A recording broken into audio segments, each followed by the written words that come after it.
V bistvu vse zato so imeli tudi na cosplay tekmovanju pol več nagrad, ne? Je bilo za točko, je bilo za šivanje in je bilo za prop. In prop je zmagala, tako je bila oblečena v Chainsaw Man. Of course. Kaj si že ti rekel, da predvidevaš, da sta sledila istemu gajdu, a ne?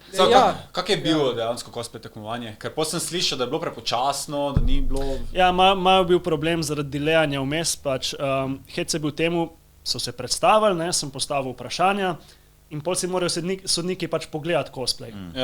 Kar pač traja malo, ne, kako cajta to, tle in vmes... Ljudje čakajo in gledajo. Ljudje čakajo, pač jaz sem probal malo small talka, ampak lahko sam toliko small talkaš, ne. In smisel življenja, kako ste vi, babica v redu, pač kaj... Se to je bilo najtežje, ko sem moderiral, ko je bila ta tišina, pauza, kaj narediti? Highlight je bil takrat, ko je un model prišel dol, da je cosplayerka stopila na njega. Ja, to se je zgodilo. Čeprav, kako se vam zdi? Meni se zdi, da to dejansko dobi isti tekmovalec še malo dodatnega exposurja. Pač, če je fan favorite, je pač zaradi velik razlogov lahko. Mislim, da je pošteno zmagala. Kako je sploh potekalo točkovanje? Točkovanje, pač to so imeli pa sodniki, so imeli svoje. Pač imeli so točkovanje za prop, imeli so za nastop, imeli so za šivanje, pač koliko truda je bilo vloženega, koliko so sami naredili, koliko so karakteristike. Ful karakteristik. Pač imeli so prav celo lestvico in pol so pač točke sešteli in zmagali so tisti, ki so zmagali. Ni bilo glas ljudstva. Ne, je bil glas publike, je bil tudi. Te 3 kategorije, je bil glas publike, pol je bil pa še tako judge's choice, so še sodniki se odločili. Vse ste mržali je equal part, potem dosegel to oceno na koncu. Ja, pač, meni se zdi, da pač tisti, ki so se res potrudili za cosplay, no ali pa tudi za samo točko, so pač zmagali. No, meni se zdi, da je bilo dosti fair narejeno. Sodniki so bili izbrani pač glih po teh kriterijih, ko obvladajo. Recimo Dan, nastopač, on je gledal full točke pa to, ne.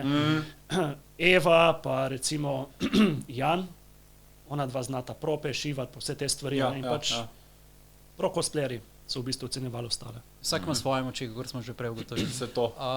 Edina mogoče žalostna stvar predvsem je, da je bila dvorana premajhna za vse, ki so pač želeli videti to. Ja, to je vsako leto. To je vsako leto. Za cosplay tekmovanje, vedno polno, ne moreš priti zraven. Kaj je bila še ena? Občutek imam, da bi bil najboljši place za cosplay tekmovanje neko ovalni oder, kjer bi se ljudje lahko iz vse strani to gledali. Amfiteater, v Puli je. Dejansko, ja. Gremo v Grčijo za cosplay. Ne, se Pula je bližje. Če le spoilam neko idejo za drugo leto, fora razmišljamo, da bi pač, v bistvu bomo po moje kar speljali to, no, pač, da bi se streamali to ven tudi. Ne, da ne bojo vsi našopani noter.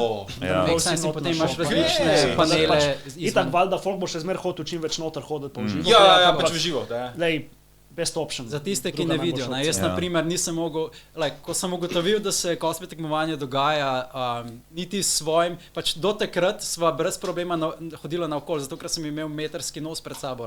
Mislim, jaz sem čakal. To ni pomagalo, ko sem želel priti v dvorano, da bi gledal cosplay. Takrat ni bilo nikomu govorite, jaz sem imel tam full placa na cosplay tekmovanje.